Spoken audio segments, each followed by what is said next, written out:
All right, Dr. Tom, we're live. We're live, and I don't have my phone with me, so I'm going to have to guess on the time. It's 4 o'clock Pacific, 5 o'clock Mountain, and here in Costa Rica, 7 o'clock Eastern, midnight in Dublin, 1 a.m. in London, Milan, and most of Europe, 4:30 a.m. Wednesday morning, I believe, in India, New Delhi, 9:30 a.m. in Australia. Please tell me if I've got that right. Wednesday morning, and 11:30 a.m. in New Zealand, and it's Facebook Live. Hello, everyone. Welcome. Glad you're here. Thank you so much. We're going to have a great episode today. Our guest will be here shortly, and I'll wait for Jodi to pop in and then I'll do the introductions. I'm just back 45 minutes ago from a day and a half of nonstop travel. We flew back from, where were we? We were in, where were we? Oh, we were in Italy. And so lots of air travel. And hi, Jodi. Hi, Tom. Oh, so great to see you. You too. You were in Italy? Yes, we were in Italy. We just got back 45 minutes ago from a 9-week, 5-country vacation, speaking. I threw in a number of talks while I was there, and but really holiday time, and it was really lovely, just lovely. Yeah. So We were in Greece earlier this month. I'm sorry. Can you say that again? Oh, we were in Greece. Oh, you were? Yeah. And where in Greece? We went to Santorini, Crete, Meteora, and Athens. I've heard a lot about Santorini. I've heard this, of course, the other areas, but Santorini really caught my attention. Did you enjoy that? Oh, all of it. It was amazing. Oh, marvelous. Okay, so let's get to it because, an hour goes by so quickly. So let me first tell you a little about Jodi, and I'm going to read this to make sure I get it right. Jodi Cohen is a best-selling author, award-winning journalist, functional practitioner, and founder of Vibrant Blue Oils, where she has combined her training in nutritional therapy and aromatherapy to create unique proprietary blends of organic and wild-crafted essential oils. That's critical, organic and wild-crafted, and we'll talk about that.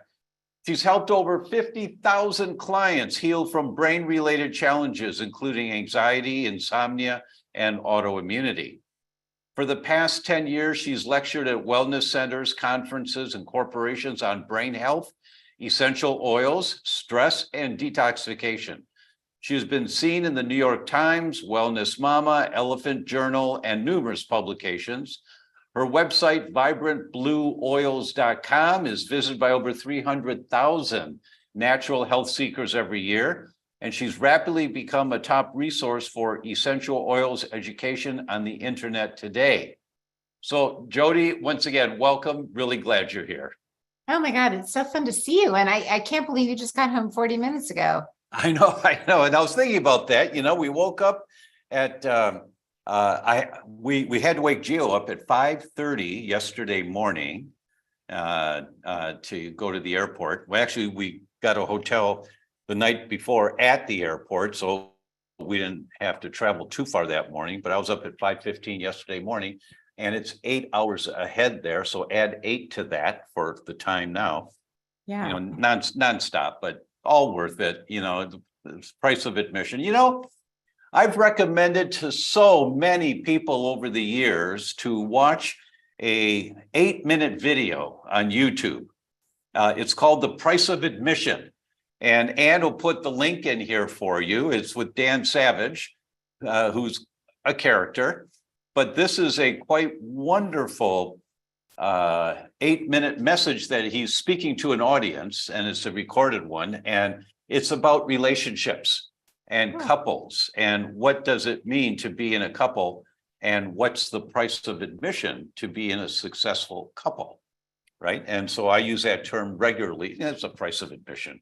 It's what you have to do to achieve, to experience whatever the experience is that you want to experience. So like you coming back from Greece, and traveling to the airport and dealing with all the complications that can occur. It happened again yesterday. This happened to us last year at the Milan airport, and it happened again yesterday. We go to the ticket counter to check in, get our tickets, check our bags, and they say, well, your ticket was canceled. And we didn't cancel the ticket. We just confirmed it yesterday.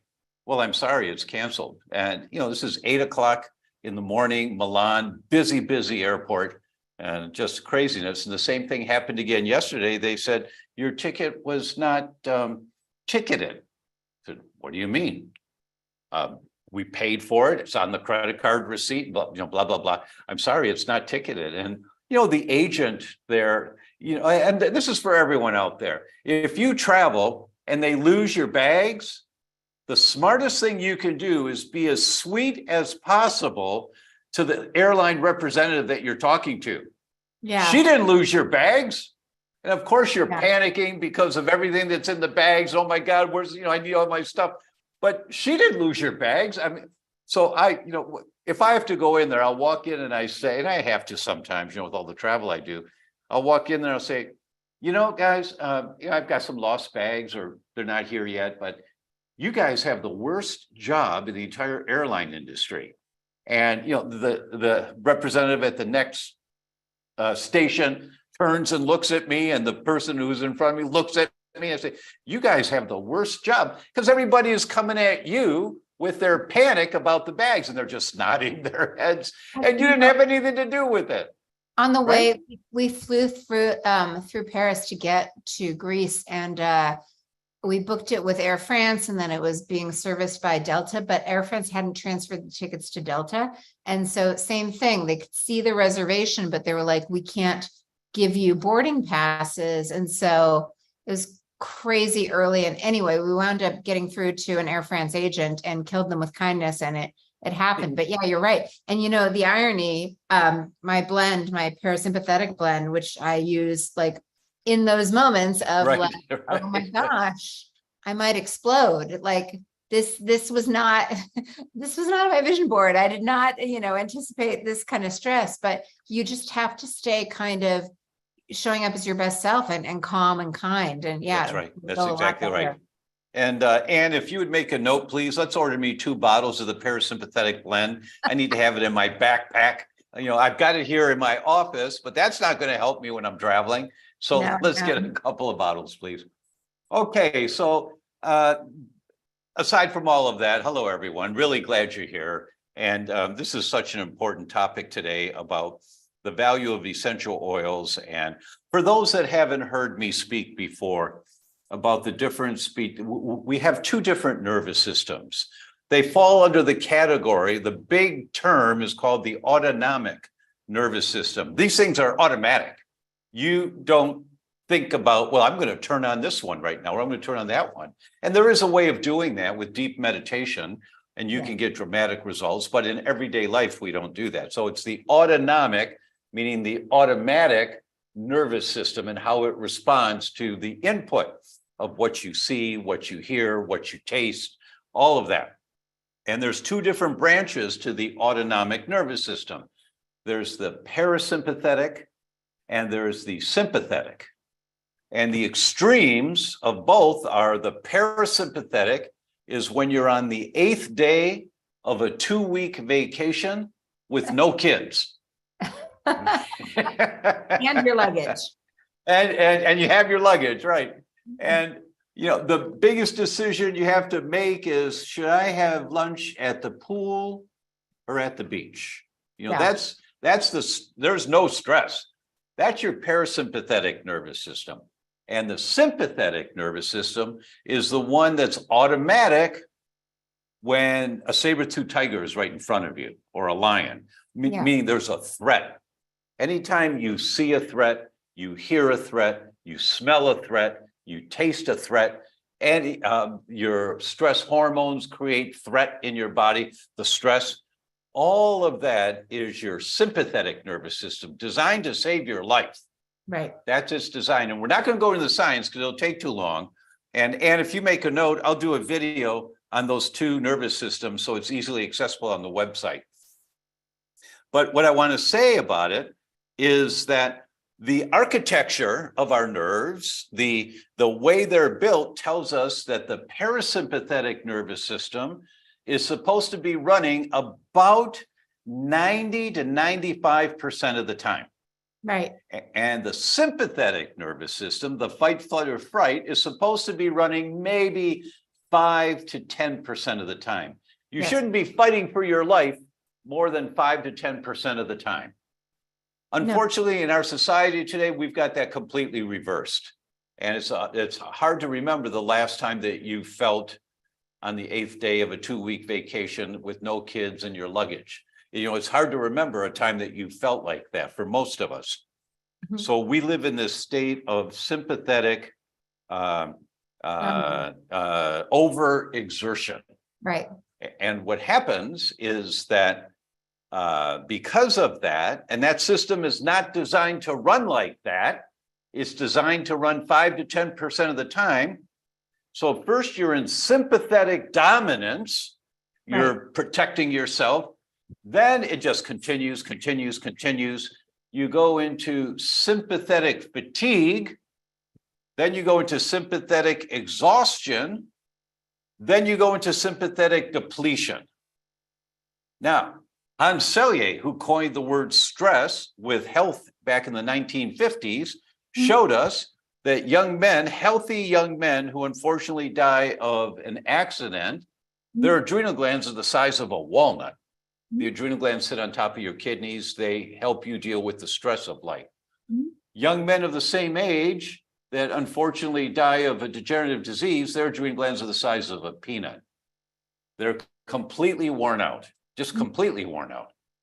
And what you have to do is rebuild your adrenal function to more appropriately handle the stress of life while you are reducing the amount of stressors that are coming at you that you're having to respond to.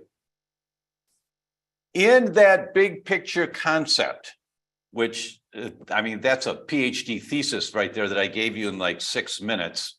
But in that big picture concept, what's critically important is how you can support your parasympathetic nervous system. Right. The one on vacation, you know, when you're on vacation, the one that's relaxed, your muscles are relaxed, your heartbeat is strong but slow, your breathing is deep, slow, deep breaths, your brain is ethereal, you're daydreaming, you're visualizing your future. You're calm and relaxed. That's the parasympathetic dominant state.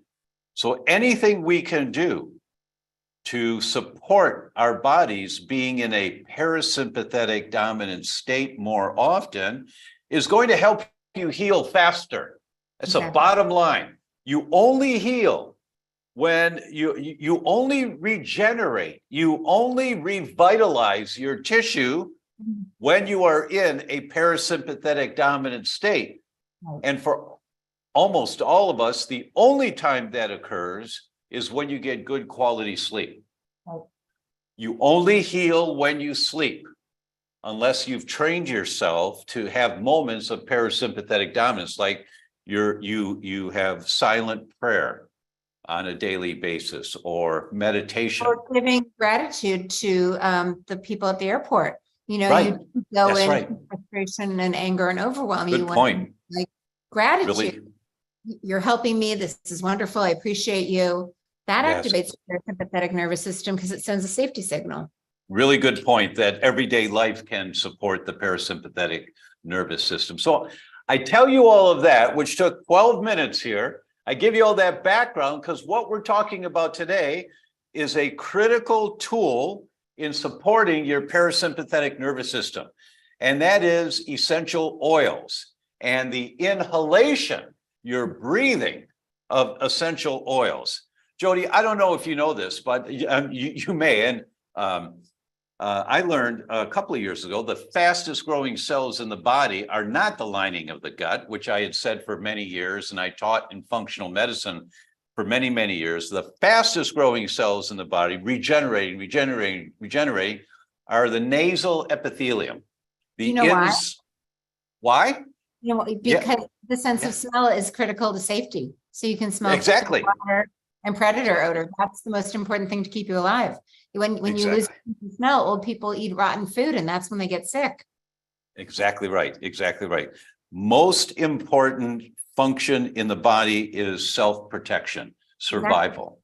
And for our ancestors, those that survived and passed their genetics on to us, generation after generation, those that didn't have this very well developed, they died, right? So they didn't reproduce. And so their lineage died off really quick. But those that had this ability to regenerate the nasal epithelium so they could really smell well, Right. they survived, they passed it on to us. One more point I'm going to bring up for everyone, kind of these jaw-dropping points that really turned me around, was that spinal surgeons, when people have spinal cord injuries, and there's been a lot of work in the last 15 years or so with stem cells and injecting stem cells, they get much better results with quadriplegics and paraplegics injecting stem cells into the spine to grow new nerve tissue. Much better results when they use stem cells from the nasal epithelium, because that's the fastest growing cells in the body, right? Amazing. So Yeah. they picked up on that, and someone started experimenting with that, and they said, wow, look at this. This is really fabulous. So all of that background is to talk about this topic of how essential oils help us relax, calm down, so that our bodies can build healthier, younger cells. And with that introduction, Jodi, uh, I don't even know the question to ask you at this point. That's really funny. I can talk Where do we about go with this? We can talk about how you can use oils to relax. I do see some questions in here. Heather, you can use oils for smell retraining to regain your sense of smell. It's really simple. Peppermint's the best one to use. You start by holding it close to the nose and you just gradually work it further and further away. And that will kind of, it's almost like weightlifting. It just gently retrains your sense of smell. But touching on kind of how do you use smell to calm your nervous system? There are many ways. I actually think that smell is the most efficient way to get remedies into the brain. There's a lot of research on oils. Bergamot oil is a great one. It calms you down. All of the citrus oils, meaning the oils that live in the peel of citrus fruits, are very light. They're very uplifting. That is the other way to do it is to apply things on specific reflex points. And that's what I really try to do. There's a whole branch of chiropractic called functional neurology that really focuses on using very specific points to kind of stimulate different areas of the brain. For example, anyone that might be prone to panic attacks, anxiety attacks, what's happening there is your right frontal lobe, your right forehead, is more active than your left frontal lobe, your left forehead. So it's out of balance. This one's really active. This one's calmer. You know, everyone knows like right side of the brain controls left body, with the exception of the nasals. The nasal passageways are kind of the elevator to the brain. Right nostril goes to right brain, left nostril goes to left brain. So all you do to kind of calm this imbalance is take your thumb, plug your left nostril, smell anything. It can be any oil you have. We talked about how citrus oils come from citrus fruit peels. You can peel an orange, smell that. It travels to the left frontal lobe, activates the left frontal lobe. Now both lobes of the brain are active. They balance each other out and the anxiety attack passes. So that's just one example of how you can use oils on specific points. The other oil that Dr. Tom was talking about, this is our parasympathetic blend, and it's clove and lime. We do test them, and you can get reports on all the oils if you want them. I saw that question in there too, but the reason we put it on a really specific acupuncture point. So there's a lot of interesting information about what's the best way to, you know, ingest oils. I think smell is the best because, as we talked about, the nasal passageways are the most powerful way into the brain. Oils are kind of the right lock for that key. You know, they're super small and fat soluble, so they can cross through the blood-brain barrier, hit the limbic system where memories are kind of stored, and help you like really unravel some of the hard things, you know, the emotions we don't want to feel, the anger, the fear, the guilt, the shame, the grief, all of those things that are just so hard we don't know what to do with. Smelling oils, you know, you inhale and you exhale, doing that with oils kind of allows you to breathe out. Exhalation is a big detoxification pathway, some of these emotional toxins. We also, some people like to drink them. That is not my favorite way to do it, not because they're going to kill you, but just because I think it's the least efficient, because it has to pass through the whole digestive pathway and then get to the heart and then be pumped systemically. But the thought process is that if you ingest them, they get systemic, right? Whereas if you topically apply an oil like on the neck, it affects the neck, but it doesn't occur to you that it affects the whole system. But what I'm teaching people to do is apply oils on very specific reflex points. So it's a small amount topically applied, but it has a systemic effect. So this point, if you want to feel with me, kind of right behind your earlobe, you're going to feel a divot before the bone. That's your mastoid bone. And that divot is an acupuncture point. All acupuncture points are divots. That helps you find them. This is where your vagus nerve is the most accessible to the surface. Dr. Tom did an amazing overview of your autonomic nervous system and how, when there is danger present, either the tiger chasing you or turning on the news and seeing a school shooting and having that moment of like, oh my God, could they go to my kid's school? Are my kids in danger? And your body, you can't differentiate between anticipatory thought-related danger and actual physical danger in front of you. So you start allocating resources towards survival. Your blood starts to pump away from your core, your organs of digestion and detoxification towards your arms and your legs so that you can respond quickly. You pump out more energy to mobilize. And so that is the sympathetic branch, which Tom talked about. And in order to kind of pivot back into that, I'm safe, it's okay, no one's dying today, I'm going to get on this plane. Parasympathetic branch, your vagus nerve is really the gear shift. It's the longest nerve in the body. It connects the brain and the body and brain. It's really important in gut health. And just a quick anatomy lesson, it starts kind of at the very back of the head, splits, and is most accessible and the thickest right here. So this is the easiest point to access it because it's closest to the surface. It then winds through the throat, the heart, the lungs, every organ of digestion and detoxification. And as Tom mentioned, deep belly, diaphragm breathing, any place that the vagus nerve touches or innervates can be activated through that point. So you can do belly breathing because it, innervates the diaphragm and the lungs. You can do a coffee enema, which impacts the gallbladder because it touches the gallbladder. You can do things, with your throat and mouth. You can gargle. You can gag yourself. You can do all these things. Some of them are, when you're having a panic attack, to run into a coffee enema is not as efficient as, just grabbing a bottle of oil and going like this. So my big theory is we all have supplement graveyards. If the supplements are sitting in our cabinet and not actually going into our body, they're not helping us. So the goal with topically applied oils is they're easy to carry and easy to use. And so you actually use them. So when you use them, they help you. If the ambulance can't get through the traffic to the injured party, they're not going to help the injured party. That was a great overview. Thank you. And I just want to reinforce that a primary message that I've always given, and when I sign books, it's always the same. Base hits win the ball game. It's all the little things you do that make the big difference overall. Right. And this concept of essential oils, this is not the big kahuna. Mm-hmm. This is not going to cure you of every autoimmune disease, but it is such a wonderfully safe, effective tool to the base hits. I'd say it's a double, maybe even a triple, and there are moments where it really is the home run. When you're in the midst of some craziness and you do this with the parasympathetic blend and you notice in a couple of minutes, you're like dealing differently with the energy around whatever the threat is that came into your life. So essential oils, in my opinion, are a tool that we all should be using. Yes. All of us. There's no reason why not. And this thing about the vagus nerve, it's getting so much press these days, justifiably. Right. It was 10 years ago, 13 years ago, when a paper came out that rocked my world, and it talked about preclinical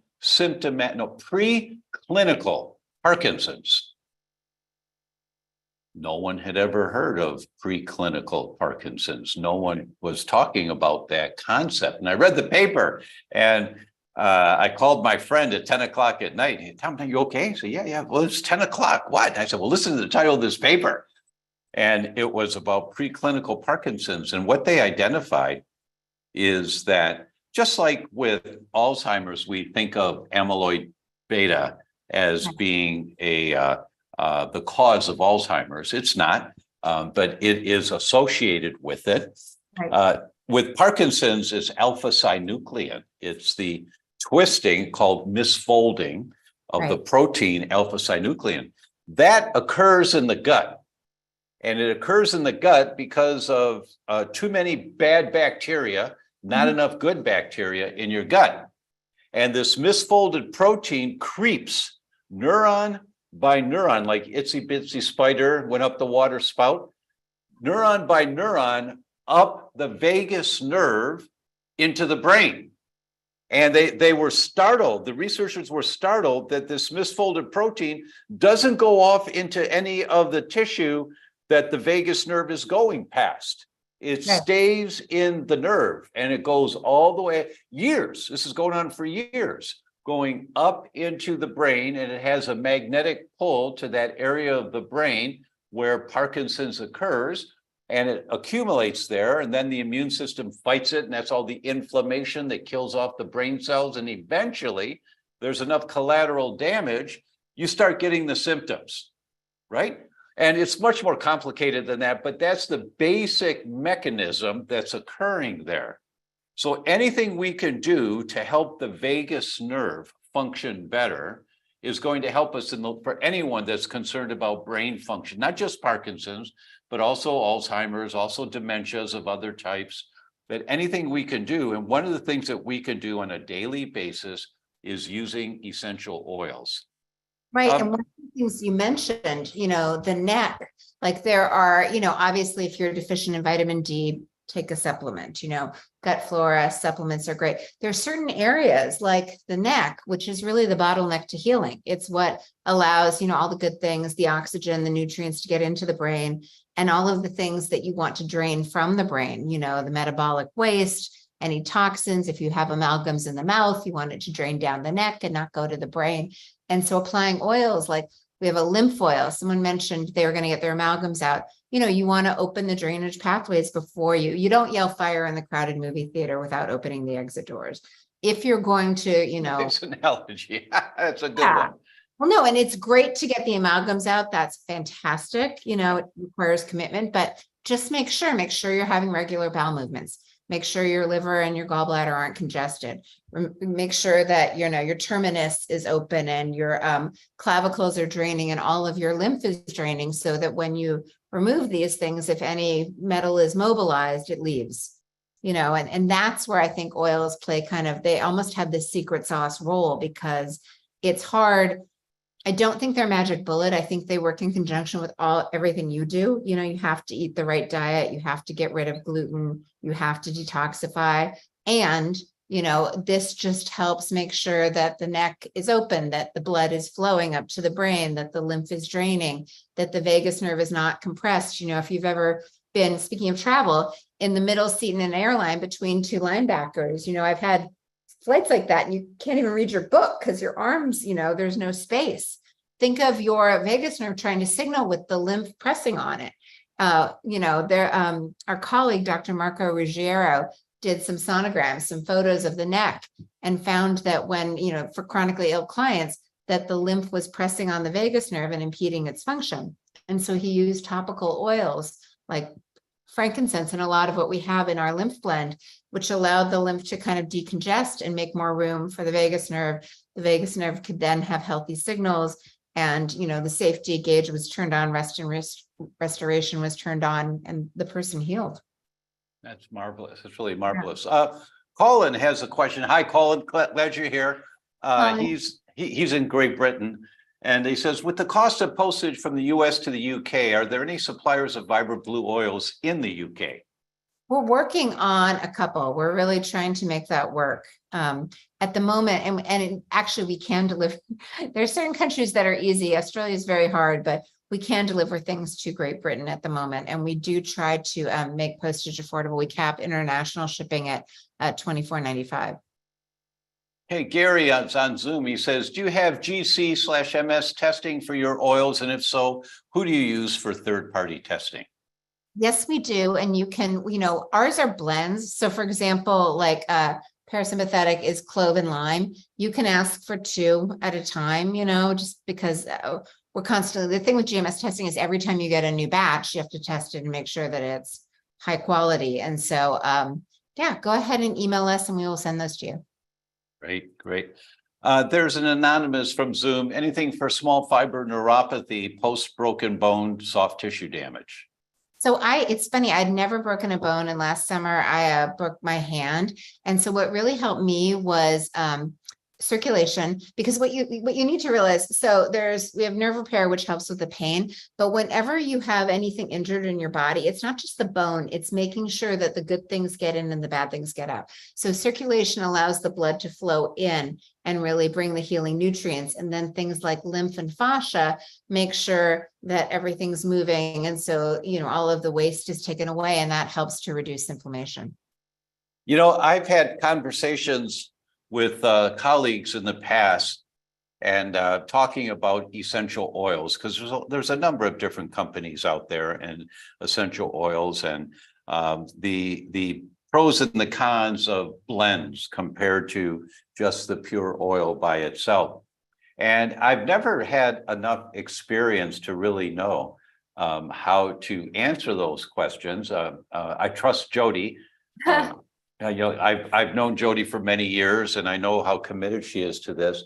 But I just came back from Italy, right? And we were staying on a 400-year-old vineyard. This winery has been there for 400 years. The house is 400 years old. It's very cool. And there was a celebratory dinner, and they just brought out wines, and this wine is a blend of this grape, and this grape. Well, they're all biodynamic. They're all organic to the T. I mean, everything about what they do. It's a wonderful vineyard. It's Uli, IULI is the vineyard, and they ship to the U.S. and it's in some stores in the U.S. and to UK. I highly recommend the vineyard, and anything that you see from Uli is great. But I was thinking about this, because I got to taste like 5 or 6 different wines that evening with dinner, and they were talking about each one and the history of this grape. And we did 12% of this and 18% of this because I was trying to get this one flavor. So that's the kind of thing that Jodi does, with the oils. She takes a little bit of this oil, a little bit, but they're all wild crafted. They're all organic oils. They're all just the very best of what's available. That's why this is our, I think, 3rd or 4th time that Jodi and I have been on Facebook Live over the years, because I really like this gal, and I like the purity of what she's doing, and I trust her. So I just want to recommend everyone out there, just put your toe in the water with essential oils. Just give it a shot. The answer is both. There are amazing single oils. Like lavender is the best all-around oil for everything. And it's often mentioned as being sedative and good for sleep. But here's what's interesting. When you start to look at the research, they don't study lavender in isolation. They always use blends. So there are benefits to both. And if someone is listening, they're like, I love my single frankincense. It's my favorite thing. Keep it. If someone comes to me and they're like, I can't quit coffee. I'm like, you're not quitting coffee. Keep what you love. We're not taking anything away from you. But I'll give you an example, like parasympathetic, right? We're using it to stimulate the vagus nerve. So it's a blend of clove and lime. Clove is super stimulatory, but has medium molecules. I saw someone commented that it takes oils, only a certain percent get in. Different oils have different constituents and consistencies. So clove, it could take a little longer if it was just clove in isolation, but lime, like all of the citrus oils, have very small molecules. That's why bergamot, neroli, all of the citrus oils are considered to be really uplifting because they get in really quickly. So when you combine the highly stimulatory clove with the lime that has really small molecules, you now have a blend that is highly stimulatory and acts like an acupuncture needle. Boom. it's, stimulating the vagus nerve. And so that's kind of the benefit of blends, is that you can combine plants to do like, it's almost like, I'm so old, I'm going to date myself, but they used to have the Hall of Justice for the Super Friends, right? It wasn't just Superman, but it was Superman, Wonder Woman, Batman and Robin, Zan and Jane, I believe. They all worked together, and when they were collaborative. The Silver Surfer. It was Exactly. my favorite. Yeah. Yes. But it's this idea that, like on their own, they're all awesome, right? Right. But when you combine them, which they do in the Marvel movies, Yes. one has this power, one has this power, and it just kind of, it brings you the benefit of everything. That's really a good analogy. That's exactly what happens with our adaptogenic herbs at Sunhorse, is that 1 + 1 = 5. Yes. That when you do the right blends and you know how to do it properly, Yes. the result is much, much better than one would ever have expected. There's a question here asking, what percentage of carrier oils are in your blends?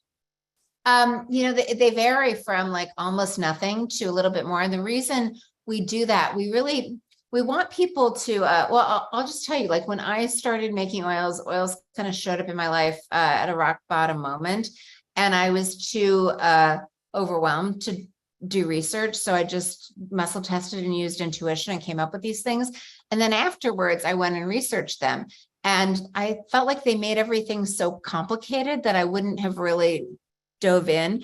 And what I also find is that when you look online, they tell you to dilute the heck out of it, right? Which honestly, if you're using it on children or you're nervous, like, obviously dilute for safety. But, if someone's coming to us and they have autoimmunity or chronic illness, we're really trying to return them to balance. So sometimes you don't need to dilute as much as you think you do. And what I do is I test this with practitioners and we kind of figure out what is the optimal amount to dilute so that it's super safe and will work on everyone, but also doesn't like dilute. Think about what does dilute mean? It means like make it less effective. So that's what we're always trying to do, but we make them ready to use. I'm not sure, and you're the expert, but I would probably want to have discussion with you on your last comment about dilute means to make them less effective. Yeah. The entire basis of homeopathy Yes. is the more diluted, the better, Yes. So sometimes the dilution can make Yes. it more potent. I agree with you and that's, it's really interesting because oils they're both physical medicine and they're vibrational medicine. They Yes. embrace both, where homeopathy is more I would say more vibrational. That's a valid point, but I think that looking at it, so looking at it energetically, you're absolutely right. It doesn't do anything. It doesn't make it different. Looking at kind of the physical, like how quickly does it stimulate this nerve? The more you dilute it, the less strong that is. Right. Both is the answer. I'd agree with that one too. Yeah.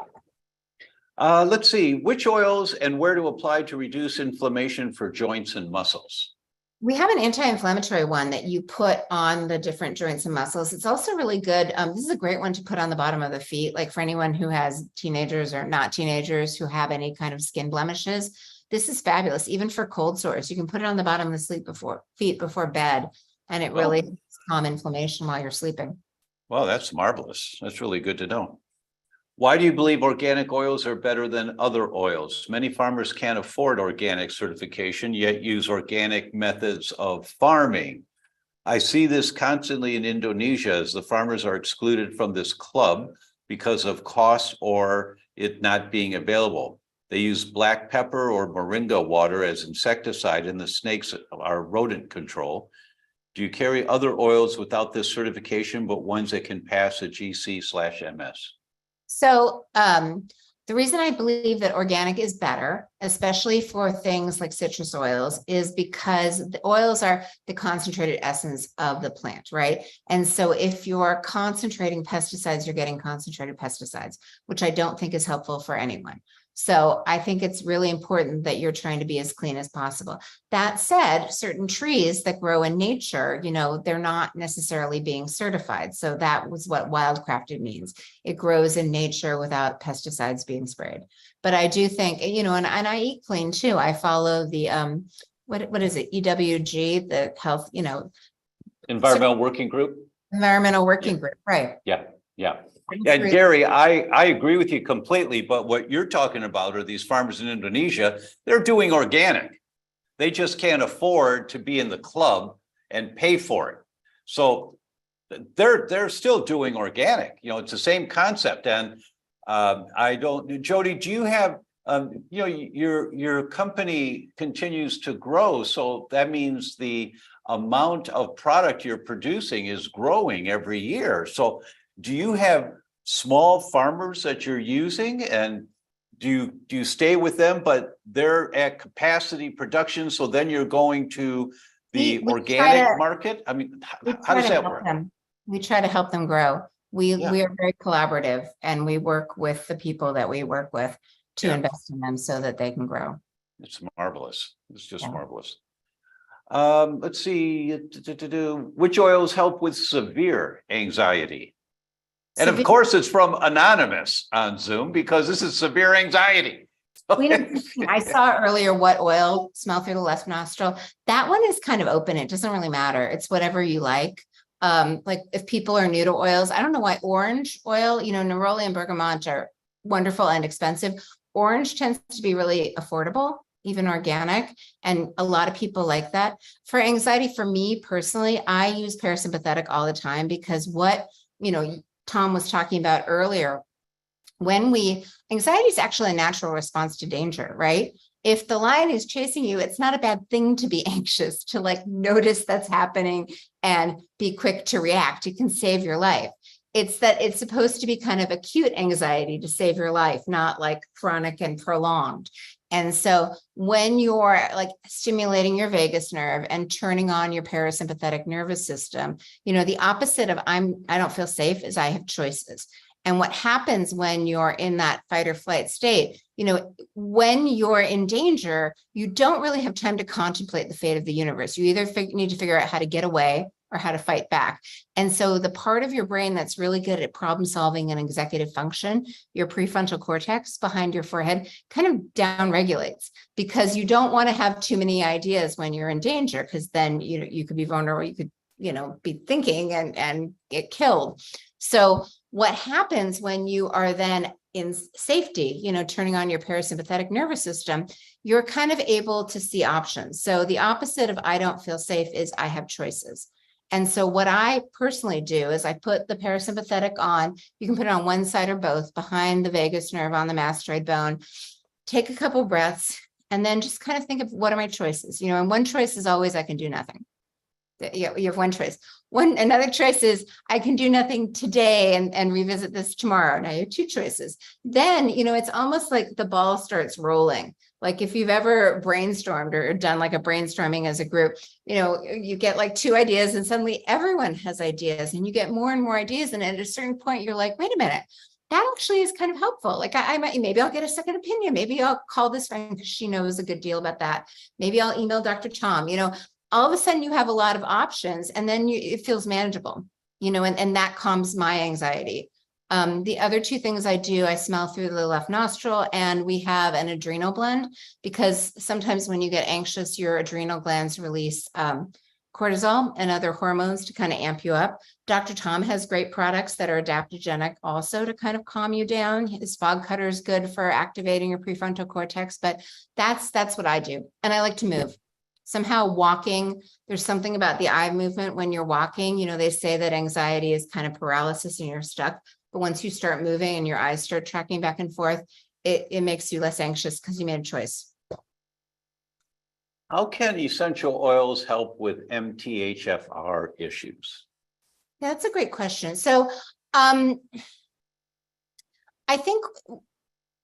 don't think oils are magic bullets. I don't think that they're going to change your genetics. What I do think they can do is help open drainage pathways so that you support detoxification even when your drainage is challenged. So for example, you know, starting from the bottom up, making sure that you're having bowel movements. You know, if you're mobilizing these toxins, you want to make sure that they're leaving the body. So parasympathetic basically stimulates the whole digestive cascade, including the housekeeping wave. You know, when you're in fight or flight, your moving walkway, that is your small intestine, your large intestine, might not move so quickly. So that helps kind of turn that on, so you're eliminating your food.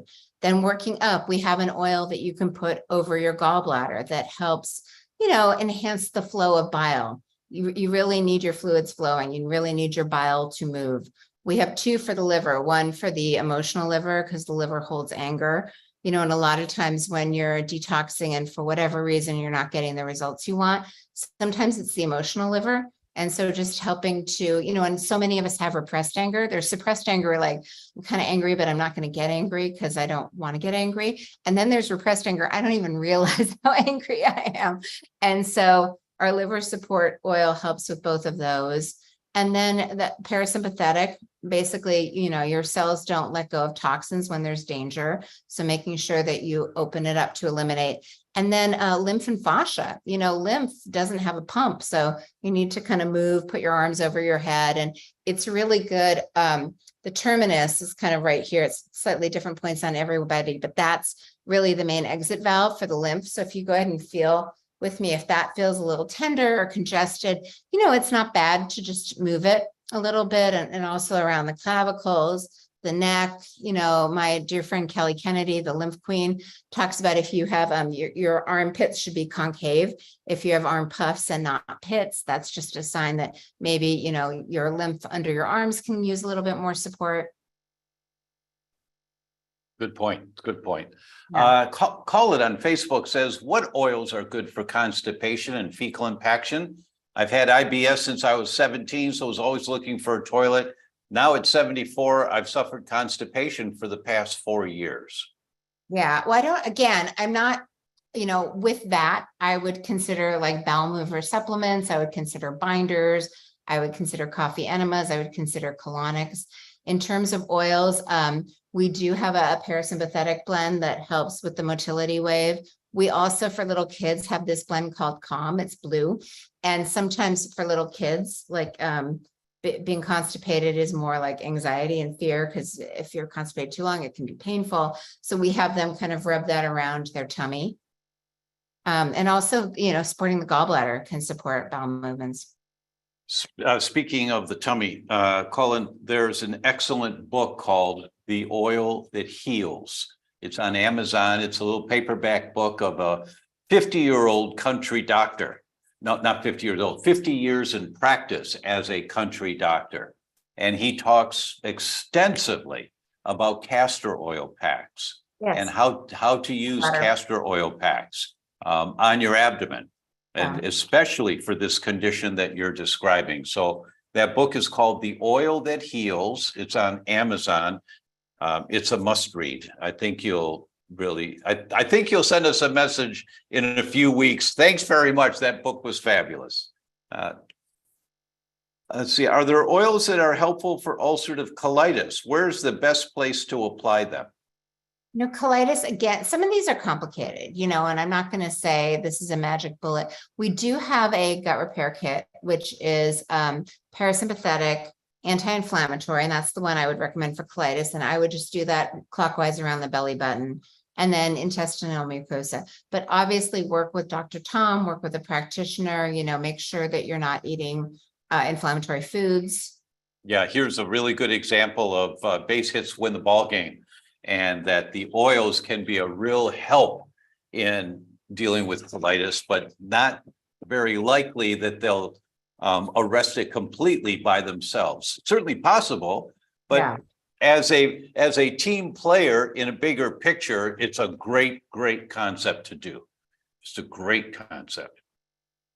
Are there oils that are helpful? Do I possible to get to only oil without all books? Maria, I'm not quite sure what you're asking here. Jodi, do you get this one? Do I possible to get to only oil without all books? Is that in the Q&A? Let me see. Do I possible to get to only oil? The Facebook question, folks. It comes with books come with Jodi's parasympathetic oil. That's what they're referring to. Oh, yeah, you can. You can. I think the books are just free guides, and so yes, you can get the oil without the books, and it's pretty simple. I mean, things, you can make it as simple or as hard as you want. This is the roller Yeah. one. You can just roll it on this point. You can use a bottle and flip it and put it on the point. It's just really that point, or the bottom of your feet if you share a bed with somebody that doesn't like smell, as I do, ironically. You can put it on certain points at the bottom of your feet and put socks on, and your partner won't smell it. Let's see. Barbara asked, what's the name of the winery I was talking about? It's spelled I-U-L-I. Uli. The I is silent, but it's I-U-L-I. Heather asks, so if you can't smell, do you think it's still going to work on the brain, or would topical be best? So it's interesting because I too lost my sense of smell during COVID. And I was like, this is fabulous. Now I can see if things really work, even if I can't smell them. And the answer is yes, they do. And the other thing that helped me regain smell, I did smell retraining, but binders. I'm a big fan of taking binders because I think that helps, or I'm sure Dr. Tom can elaborate as well, but, you will get it back. And even if you can't smell, it works. Yeah, and I agree. The oils are still going up when you breathe them in, so they certainly can be a benefit. And with the reduction or loss of smell, especially a sudden one over a short period of time, and we're not going to talk about it a lot tonight, but the product CardioTone, and Ann will put the link in here for you. And we did a whole webinar on it a while ago, and if Ann can find the link, she'll post that also on CardioTone and how effective it is. It really helps a lot with regaining a sense of smell. I just got your parasympathetic oil. How do you apply it, where, and in what amount, and how often? Thanks. So Doug must have come in late because Jodi's been talking about applying it right in the back of the behind the ear, in a little groove back there. Just kind of rub it in on both sides. And Jodi, how often could they do that? I'll show you. You just flip it and put it here.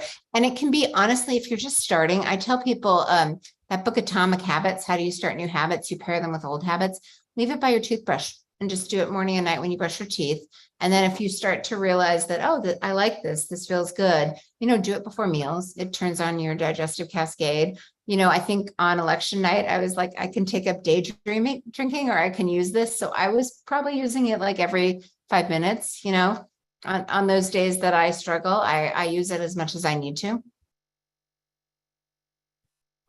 Colin makes a comment here. I remember when I trained in remedial massage in the late 70s, the tutor would do a little demonstration where he would put 1 drop of garlic oil on the base of the foot, and the person would taste garlic in the mouth within a few minutes. Yeah. Just shows how oils are absorbed from the skin into the body. Really good point. Do that with peppermint too. Mary asks, any oil good for multiple liver cysts? Again, with liver cysts, you're going to want to support that with nutrients, castor oil packs. Dr. Tom mentioned that amazing book. There's a lot of liver support, but we have a body balance liver blend that you can apply over the liver. And then also, the detox support kit is parasympathetic, liver, and gallbladder. Those are a good combination. I would also consult with Dr. Tom about supplements. Gary asks, what about personal oil inhalers for on-the-go therapy, organic cotton wicks? I mean, you can make things as simple or as complicated as you want, right? It's super easy to carry this in your pocket, open it, smell it, doesn't require a lot of equipment, or you can buy whatever gadget you want and do that. It's really like personal preference. It's like, how much salt do you want on your food? So I don't have a strong opinion one way or the other. I personally like the misters. In my office, I'll come in the morning, and if I know I'm going to have a few hours that I can be in the office, I put the mister on and I'll put some oil in there. And I just, if I go out to get something to drink and I come back and I know that I'm immersed in this environment. Personal, yeah.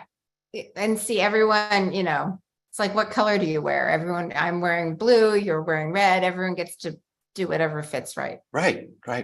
They both work. Exactly. They all work. Yes. Let's see. I see that Ann posted the link for the price of admission. Let me know next week, folks, what you think of that. I laughed my head off, but it really makes a difference in terms of relationships. Will there be a recording for later replay? Yes.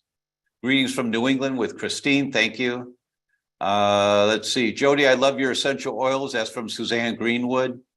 Suzanne. Let's see. 90% of the world market in oils is adulterated, so you have to have testing to ensure no adulteration. That comes from Gary. Very welcome to, we will send him tests and anyone else that wants them. Aloe vera will help push it deeper, as will DMSO. Oh, that's an interesting point. Have you ever used DMSO with your oils? I stay in my lane. And I don't tell people how to do that. I know some practitioners have, and it's interesting with aloe vera, like that's actually, you know, in some of the products where they have aloe vera, if you look at the product label, sometimes they have aloe vera in combination with things that you don't necessarily want pushed into your skin. So, Yeah. That is not a do-it-yourself recommendation. If you want to play with that, take it to your doctor and see what they say. I've used B vitamins and tea tree oil and biocidin with DMSO. If I want to penetrate, I will just put it right in there as a therapeutic. Time for that. Yeah, as a therapeutic protocol with essential oils, I don't know. I've never thought about that before with DMSO.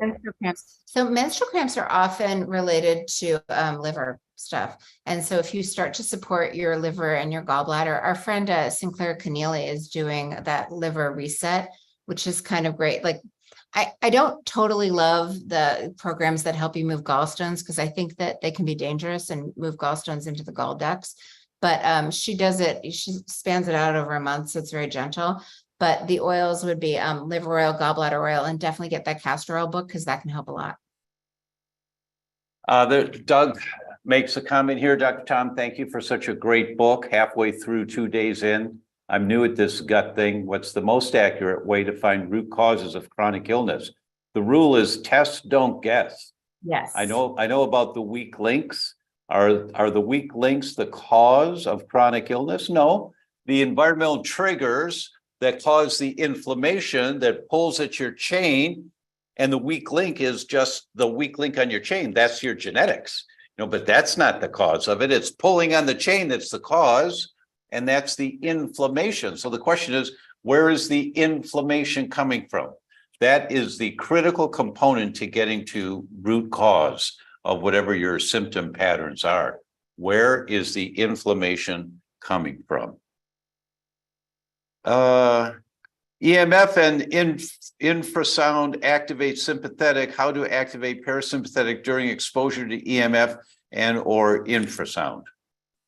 Oh gosh, EMF, it's interesting actually. I'm in my Idaho home, and Idaho has this interesting rule where they can put up a cell tower in your neighborhood without telling you overnight. So they did. So I'm playing with different things. And in terms of oils, rose, I think, seems to help, and lavender. And then I have this new toy. It's a Doc of Detox amulet that I think helps. So, and then also structured water seems to help, making sure that the water system is structured. Do you have an EMF meter to check your environment? Brian Hoyer also lives in Idaho, and he checked it for me. It's one of those 5G towers, and he said they're not as dangerous as you would think. And he recommended I took my phone out of 5G. He said it impacts you more, like it hits the phone and then the phone radiates you. So I have it in LTE mode. I'm learning, but I have noticed it's interesting. It messes with my lymph. I can tell, like, sometimes my fingers get swollen. So I know it's not great. So I'm still playing with it. Got it. Yeah. Really good question about EMFs. Let's see. I lost the questions here. Let me pull it back. I think that's it. All the questions.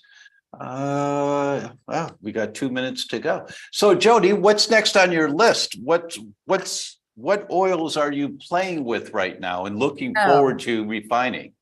My absolute favorite, honestly, is fascia release. I do yoga, and I spent decades not doing things like pigeon and heart opening because I wasn't good at it. But I've noticed when you put the fascia oil on your hips or the back of your heart, all of a sudden these yoga poses are easier. And it's interesting, you know, it's kind of like everything's a three-legged race, right? Like you're not seeing progress and then you do one little thing and then suddenly like, oh, all your emotions come up and process. So it's just, I'm, you know, I crush systeming myself all the time. So I'm just kind of playing with fascia, emotions, the neck. That's what I get excited about these days. Well, that's exciting. I'm just like, and let's make a point. I need a bottle of fascia release. Yes. I would like to absolutely. play with that one myself. Oh, Because, you know, yeah. on one side, I'm a little more flexible than the other side in certain positions. I can tell, and it'd be interesting to see if something like this helps to open it up a bit. Well, you know, Eileen McCusick has that great book where she details, like, if it's your right knee, it means this. If it's your left knee, it means this. It's fascinating. I always kind of look at that and it usually seems to be accurate for me. All right, everyone. Once again, time goes just way too fast. Jodi, thank you so much. And we've got the links in here for Jodi's oils and her website. So thank you, Jodi. Really great to be with you. Thank you. Once Go get again.